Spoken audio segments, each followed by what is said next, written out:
Shiksham vyākyasyamah varnasvara maatra balam samasantana ityukta shiksha sahano yashaha sahano brahma varchasam. Namaste.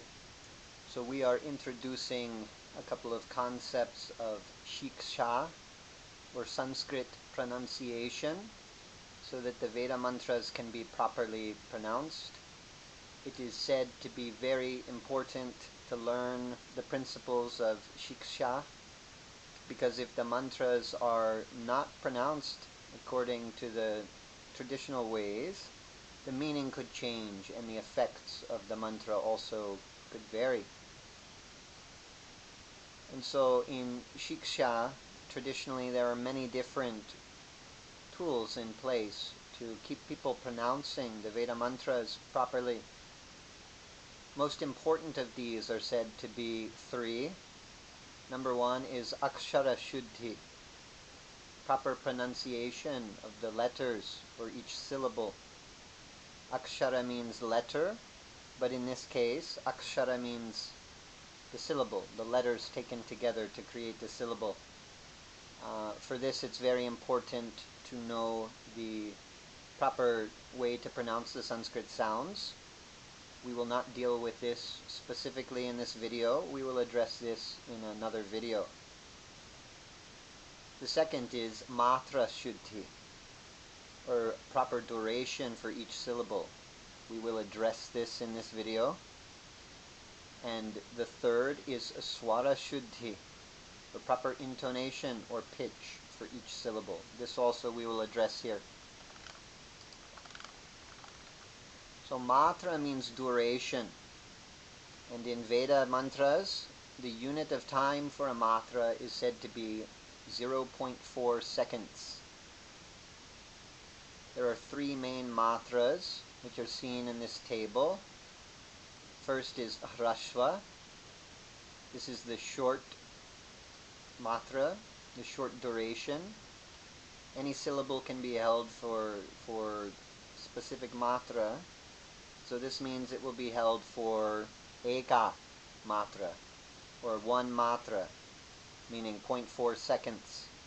The second is dirgha matra, or long. This is held for dvi matra, or two matras. So that would be 0.8 seconds.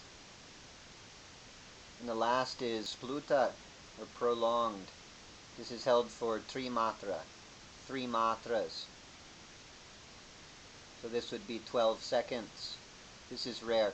The first, the hrashva matra, this is the length of a regular short vowel. The dirgha matra is like a dirgha, a long letter.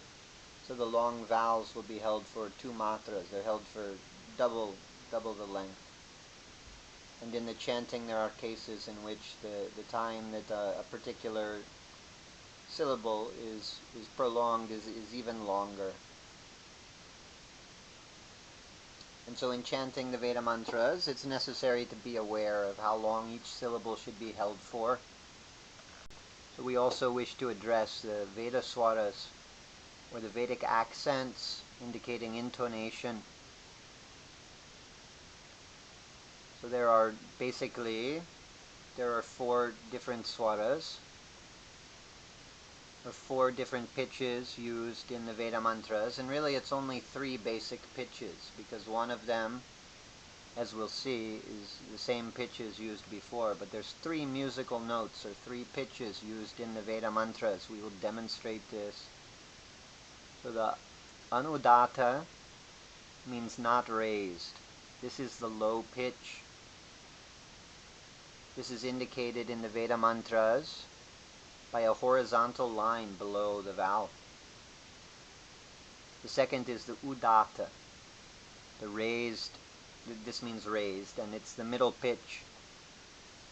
This is indicated by no marking, no Vedic accent mark. The third is called swarita. This is accentuated. This is the high pitch, which is indicated by a vertical line above the vowel. And our fourth svara here is called dirgha. Dirgha means long or double. And this is the middle pitch changing, mid-syllable changing to the high pitch. This is indicated by a double vertical line above. There are additional swaras in Rig Veda and also in Sama Veda. There are many different swaras, but these are the basic 4 swaras used in Veda chanting that we need to know for chanting any Vedas. These are the only 4 used in Yajur Veda. Most puja mantras are from Krishna Yajur Veda in the South Indian tradition. And so for chanting the puja mantras, we need to know these 4 swaras. So if we take the Ganapati Veda mantra, Gananam Tva Ganapati Gum Havamahe, we get an example of these 4 matras. Om. So the first anudata is not raised, it's a low pitch. We get ga, na, na, So with that first letter, the ga, that's an example of this pitch. Ga, na, na, Then the udata, for the middle pitch, we get an example in the second syllable there. Na, gatna, or in om, om, gatna. So this is the middle pitch. In the swarita, the high pitch, we get an example in Ganapati, Gatnapati. So in that pa, Ganapati, Gatnapati, pa. We get an example of the high pitch. And the dirgha, where it changes from the middle pitch to the high pitch, we get an example in Gana, na-am, na-am. That's 1 syllable changing mid-pitch. This is a perfect example of dirgha. Gana, na-am, tva ganapati gum havamahe. So this is a brief description of the 4 Vedic swaras, the basic ones used for mantra chanting. It's important to be aware of these and know these so that we can properly intone the mantras.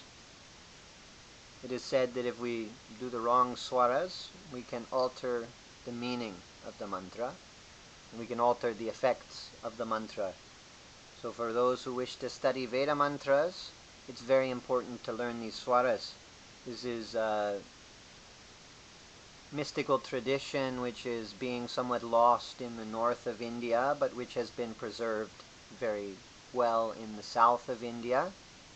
The South Indian priests study these Veda swaras, and so if you need help learning, it's good to seek out a qualified South Indian purohit, a South Indian priest, and ask him to help you in learning these.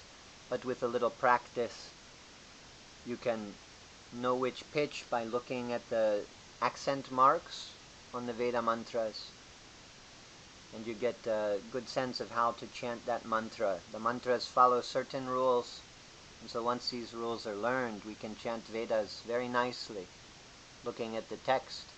There are also other systems in place to help us to preserve the mantras revealed by the rishis. There are various different alterations of the mantras. When a mantra is chanted just as it is, as it appears in the Veda Samhita, this is called Samhita Patam.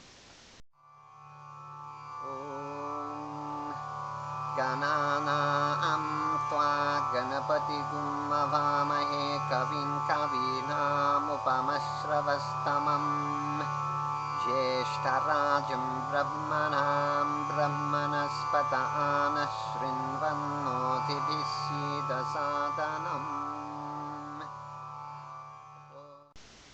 When certain syllables are repeated in a certain way, there are various versions of this. There's a padapata, kramapata, jatapata, and ghanapata. The most complex of these is Ganapata, The syllables will repeat themselves in a specific pattern. It requires many years of study to learn to chant the mantras in this way, in Ganapatam.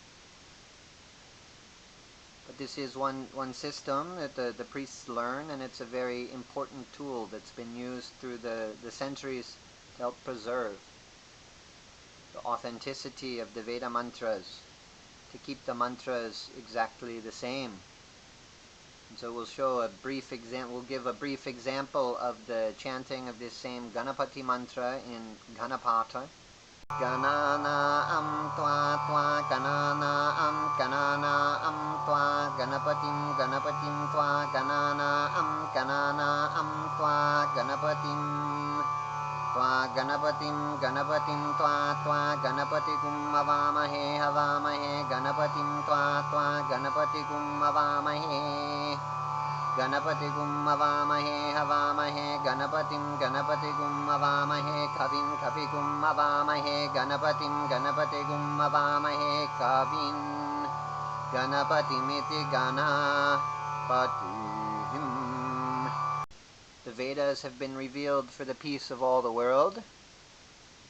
Men, women, children of all races, nationalities, and castes may chant the Vedas, provided that they have a sincere desire to seek God and to seek peace in the world.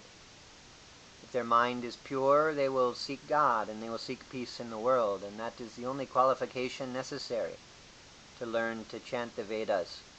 The Vedas have been given to the world by the ancient sages for peace for all the world. We encourage the people to learn the Vedas, to teach the Vedas, to preserve the Vedas, so that the blessing of the sages can be given to the next generation and the next. Om.